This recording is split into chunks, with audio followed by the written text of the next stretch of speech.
Good morning students. आज आपका cursive का टर्न है, तो आज हम कर्सिव में पेज नंबर 28 पे जो लिखा है उसको हम 29 पर लिखेंगे। ठीक है, तो पहले आप समझिए कि पेज नंबर 28 पर किसके बारे में है बच्चों? The Indian air force. अब द इंडियन एयर फोर्स का मतलब क्या है? जैसे आपने सुना है, जो सैनिक होते हैं, जो सोल्जर्स होते हैं, वो हमारी कहाँ पर बॉर्डर्स पर रहकर हमारे देश की रक्षा करते हैं। ठीक है, अब कुछ सेना होती हैं जो पानी में होती हैं, जल सेना, जिन्हें हम बोलते हैं ना जल सेना। जब रोज मान लो किसी एनिमी ने जल के थ्रू, पानी के थ्रू हम पर अटैक करा, पानी में रहकर पानी में अटैक किया, पानी से अटैक किया, तो उस अटैक से हमें कौन बचाएगा? जल सेना। अब बहुत सारे ऐसे एनिमीज होते हैं, टेररिस्ट वगैरह होते हैं, जो हवा से भी अटैक करते हैं, हवा के थ्रू ना, हवा के थ्रू किसी कंट्री पर उन्होंने अटैक कर दिया, हवा में, स्पेस से उन्होंने किसी को अटैक किया, किसी भी कंट्री को, तो उससे कंट्री को बचाने के लिए जो सेना होती है वो सेना होती है वायु सेना। क्या होती है? उस सेना को हम बोलते हैं वायु सेना। तो इंडियन एयर फोर्स का मतलब है भारतीय वायु सेना। क्या है इसका मतलब बच्चों? भारतीय वायु सेना। अब इनका काम क्या होता है? वही मैंने अभी आपको बताया कि इनका काम होता है कि अगर हवा से कोई भी, हवा के थ्रू कोई अटैक करता है कंट्री पर, तो उस कंट्री को उस अटैक से बचाने के लिए कौन होता है? इंडियन एयर फोर्स, जल वायु सेना। जैसे पानी में अगर पानी के थ्रू कोई अटैक करेगा तो जल सेना है, और अगर कोई ज़मीन के थ्रू, जैसे जो सोल्जर्स होते हैं हमारे बॉर्डर्स पे होते हैं, तो बॉर्डर्स से जो कोई अटैक करता है तो वो कौन करते हैं? सोल्जर्स झेलते हैं उस अटैक को, वो उनसे लड़ते हैं। अब ऐसी वायु में जो वायु सेना होती है वो उनसे लड़ती है, और पानी में जो होते हैं जल सेना होती है। क्योंकि अटैक तो अब मीन्स ऑफ ट्रांसपोर्ट सब है ना, कि लैंड भी है, एयर भी है और वाटर भी है। तो वाटर के अंदर जो भी चलने वाले सबमरीन्स वगैरह हैं, बोट हैं, शिप हैं, तो उसके थ्रू लोग हम पे आकर उसमें हमें अटैक कर सकते हैं ना, हम पर पानी के थ्रू से अटैक कर सकते हैं। तो उसको हमें उस अटैक से बचाने के लिए कोई ना कोई सेना होनी चाहिए। तो पानी के थ्रू जो अटैक करते हैं वो जल सेना कहलाती है, हवा के थ्रू करते हैं वो वायु सेना कहलाती है, और जो हमारी ज़मीन से थ्रू हमें जो करते हैं वो थल सेना, मतलब सोल्जर्स जो होते हैं बॉर्डर्स पे हमारी रक्षा करते हैं। ठीक है, तो ये एक पैराग्राफ है किसके बारे में? इंडियन एयर फोर्स के बारे में। चलिए अब हम इसके बारे में लिखना स्टार्ट करते हैं। तो पहले लिखने से, जैसे मैं आपको उसके पिक्चर्स दिखाती हूँ, तो पहले आप इनके पिक्चर्स देखिए, फिर हम इसको लिखना स्टार्ट करते हैं।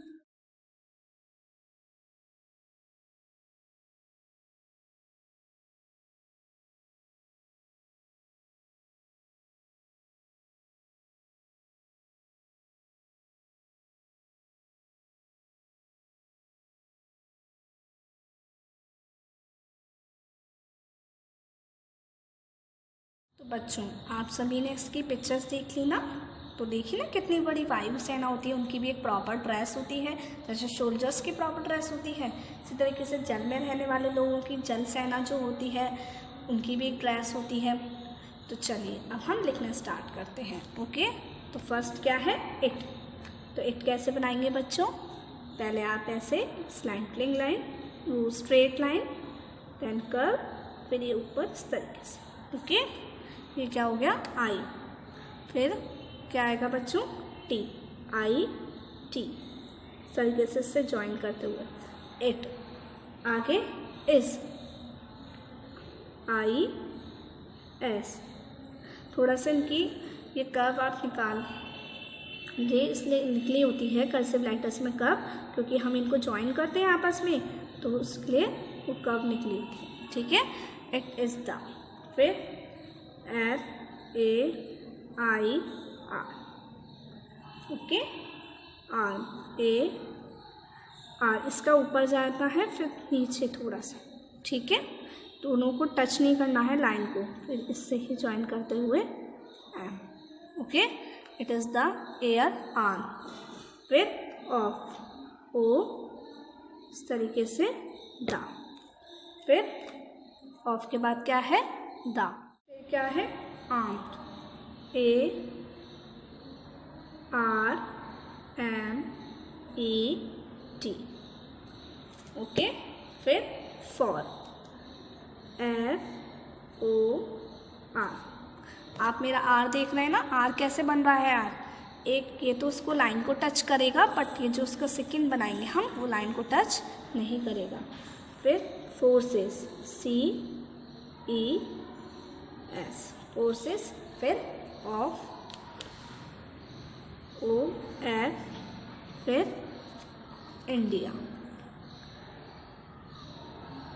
कैसे? INDIA,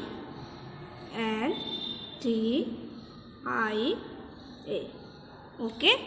फिर बच्चों फुल स्टॉप, आगे इट्स, I,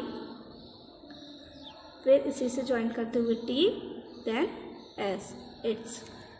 आगे प्राइमरी, प्राइमरी मीन्स मुख्य, PRIMAR, यहीं से Y, ओके। प्राइमरी मीन्स मुख्य, it's primary responsibility, RESPONSIBILITY, okay. Responsibility मतलब इसकी मुख्य रेस्पॉन्सिबिलिटी क्या होती है? Is, IS, is, to, TO, is to. आगे सिक्योर मतलब बचाने की, SECURE, ओके। फिर इंडियन, NDIAN, हम इसको ऐसे बात नहीं करते हैं, ठीक है, Indian. Then aerospace, AIRSPACE,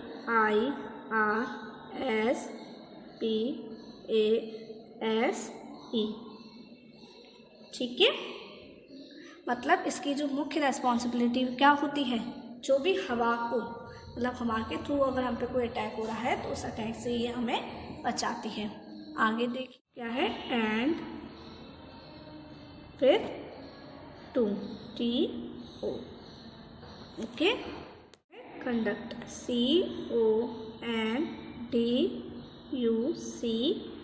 conduct. Aerial, aerial पढ़ा है ना आपने, हवाई, AERIAL, aerial.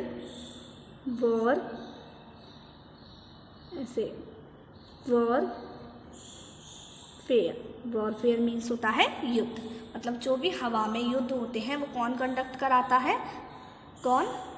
Air, Indian air force, ठीक है। कब? During, DURING, okay, during. आगे ड्यूरिंग अ कॉन्फ्लिक्ट, ठीक है।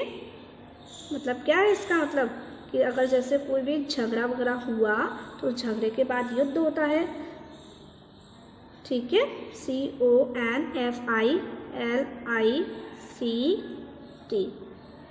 Full stop. आई बात समझ में आपको? कॉन्फ्लिक्ट। अब इसके बाद का आप खुद लिखेंगे, ठीक है। इतना मैंने आपको लिखवा दिया, अब इसके बाद का आप क्या करेंगे? खुद लिखेंगे। और एक बात बताऊं, ये जो एस्टेब्लिश्ड कब हुई थी? ये एस्टेब्लिश्ड हुई थी 8 अक्टूबर 1932 में। कब? 8 अक्टूबर 1932 में। तो IAF की फुल फॉर्म क्या हुई बच्चों? इंडियन एयर फोर्स, भारतीय वायु सेना, ओके। एक बात ध्यान दीजिए कि कॉन्फ्लिक्ट होता है तो मीन्स यहाँ पर ये आई नहीं आएगा, आप इस आई को क्या कर लीजिए? कट। तो आप तो रेस कर सकते हैं ना। तो कॉन्फ्लिक्ट मतलब होता है झगड़े। तो मतलब अगर कोई भी झगड़ा होता है तो फिर झगड़ा अगर युद्ध तक पहुँच जाता है तो वो युद्ध भी कौन कराती है? वायु सेना, ठीक है। तो आज आपको पेज नंबर 29 फिल करना है, ठीक है। पेज नंबर 29 किसके बारे में है? इंडियन एयर फोर्स, भारतीय वायु सेना, ओके बच्चों, बाय बाय।